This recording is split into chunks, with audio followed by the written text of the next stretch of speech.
안녕하세요. 뉴스반장입니다.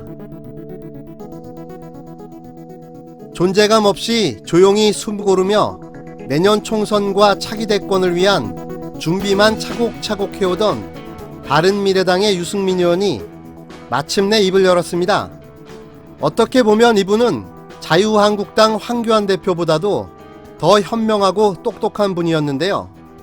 아무것도 안 하는 게 차라리 실책을 덜 할 수 있다는 사실을 누구보다 너무 잘 알고 있었던 거죠.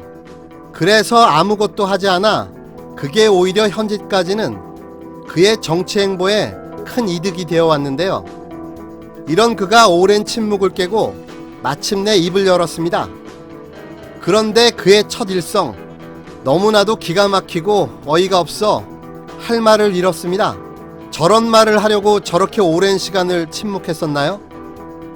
일본의 말도 안 되는 억지 논리와 가짜 의혹 제기로 시작된 경제보복은 우리 국민의 반일 감정을 일으켰고 자발적인 일본 제품의 구매 거부 운동까지 일어나며 그 어느 때보다 분노가 커져가고 있는 상황입니다.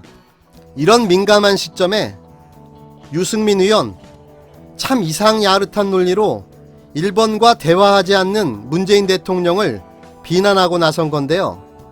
이분은 신문도 뉴스도 안 보시는 걸까요?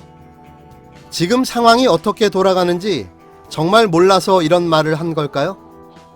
문재인 대통령이 일본에게 너무 강경하게 대응했답니다. 북한과 중국을 대하는 것에 절반만이라도 노력해서 일본에게 하라는 건데요. 이게 이해가 됩니까? 지금 상황은 일본의 일방적인 보복 조치와 대응에 황당함을 넘어 어이가 없는 게 대한민국 입장입니다. 그래도 참고 인내해가며 일본과 대화를 적극적으로 추진하고 있지만 일본의 일방적인 거부로 대화가 진행되지 않고 있는 게 팩트죠. 제대로 된 상황인식이 필요해 보이는 건 오히려 유승민 의원인데요. 그의 말은 현재 상황을 전혀 이해하지 못하고 하는 말처럼 들립니다.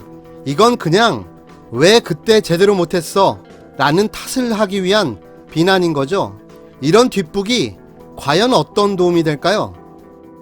정말 오랜만에 입을 열었지만 마치 일본을 두둔하는 듯한 발언으로 또 한 번 구설수에 오르는 좌충수를 둔 유승민.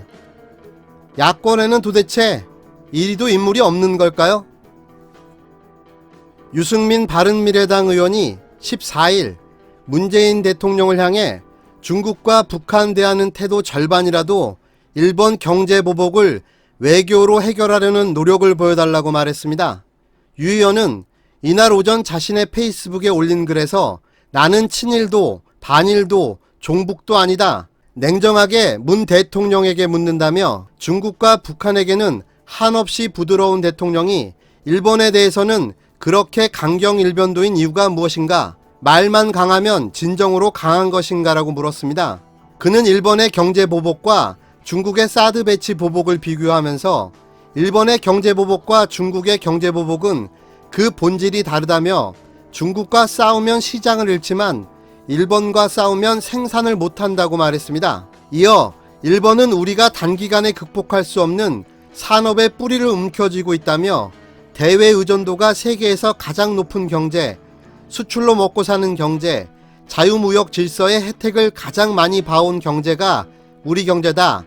이 체질과 구조가 바뀌지 않는 한 우리 기술력이 일본을 능가하지 않는 한 경제보복에 그만큼 취약하다라고 했습니다. 유 의원은 1995년 김영삼 전 대통령의 일본의 버르장머리를 고치겠다는 등의 발언으로 일본과의 관계가 악화된 이후 2년 만에 외환위기로 일본에 손을 내밀었다가 거절당했던 일도 거론했는데요. 그는 아베의 치졸한 경제보복이 아무리 밉고 화가 나더라도 대통령은 일본과의 강대강 확전이 국가이익에 부합하는지 생각해 봐야 한다고 썼습니다. 유 의원은 중국이 사드 배치에 대해 경제보복을 했을 때 대통령이 보여준 저자세, 오지랖 넓다는 수모를 당하면서 비핵화를 위해 김정은에게 보여준 저자세를 우리 국민은 기억한다며 일본의 경제보복을 외교로 해결하기 위해 대통령은 중국과 북한을 대하는 태도의 절반이라도 보여줄 수 없는가라고 말했습니다. 이어 역사와 주권은 타협할 수 없지만 경제와 안보를 위해서는 협력해야 할 이웃이 일본이라며 대통령이 아베와 만나 이 문제를 해결하라, 외교적 노력에도 불구하고 일본이 보복을 고집한다면 그때 싸워도 늦지 않다고 꼬집었습니다. 지금 이 아베가 한국에 대한 경제 보복을 고집하고 있는 상황입니다. 지금이 바로 싸워야 할 때인 거죠. 이번엔 제대로 대응하지 않으면 같은 일은 또 반복될 것입니다. 이번에야말로 끝을 내야 할 때입니다. 도대체 대한민국의 진정한 보수는 없는 건가요? 이런 해괴망측한 논리는 도대체 어떻게 받아들여야 하는 겁니까?